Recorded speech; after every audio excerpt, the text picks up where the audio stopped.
నియోజకవర్గంలో ఎక్కడా అక్రమ కట్టడాలు లేనట్టు వీళ్ళు కట్టుకున్న దాని ట్యాక్సులు కట్టి 70 సంవత్సరాలుగా ఉన్న ఇల్లుని రేకుల షెడ్ కట్టుకుంటే పర్మిషన్ ఇమ్మంటే ఎమ్మెల్యే దగ్గరికి వెళ్ళమంటావు. ఎమ్మెల్యే దగ్గరికి ఎందుకు వెళ్ళాలి? నేను నాట్ ఓన్లీ శివకుమార్ది చెప్పట్లేదండి, నియోజకవర్గంలో చాలా మంది కంప్లైంట్స్ ఇచ్చారు. ఎవరైతే ఇల్లులు కట్టాలో స్థలాలు కొని ఇల్లులు కట్టాలని చూస్తున్నారో ప్రతి ఒక్కరికి ఎమ్మెల్యే పర్మిషన్ ఇవ్వాలంట, వాళ్ళ ఇంటికి వెళ్ళి కూర్చోవాలంట. అట్లేమన్నా ఇందాక సార్ చెప్పారా ఓట్స్ నాకు రావు, ఏమైనా చేయాలంటే మీరు పోయి తోముకోండి, అంట్లు కడుక్కోండి, ఇల్లు ఊడ్చుకోండి. ఇవేంటి ప్రజల మీద ఎందుకు పడుతున్నారు? కూటమికి బ్యాడ్ నేమ్ తెప్పిస్తున్నారు. సైలెంట్ గా ఉన్నామంటే చేతకానితనం అనుకోవద్దు. పవన్ కళ్యాణ్ గారిని చూసి చాలా చాలా చాలా ఓపికతో ఉన్నాం, ఇంకా ఉంటాం.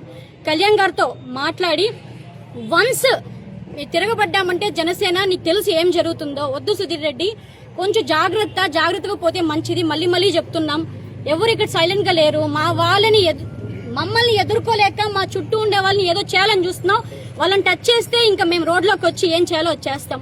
నీ ఇష్టం. ఇంకా మళ్ళీ హెచ్చరిస్తున్నా, మున్సిపల్ కమిషనర్ కి నియోజకవర్గంలో ఉన్న పోలీస్ మొత్తానికి మీరు ఏదన్నా చెయ్యాలనుకుంటే వాళ్ళ ఇంట్లో పోయి పనులు చేసుకోండి. ప్రజల మీద వచ్చి దౌర్జన్యం చేయకండి. మీకు అందుక ఇచ్చేది శాలరీలు, మీకు అందుక ఉండేది, మీరు ప్రభుత్వంలో ఉండేది అందుక.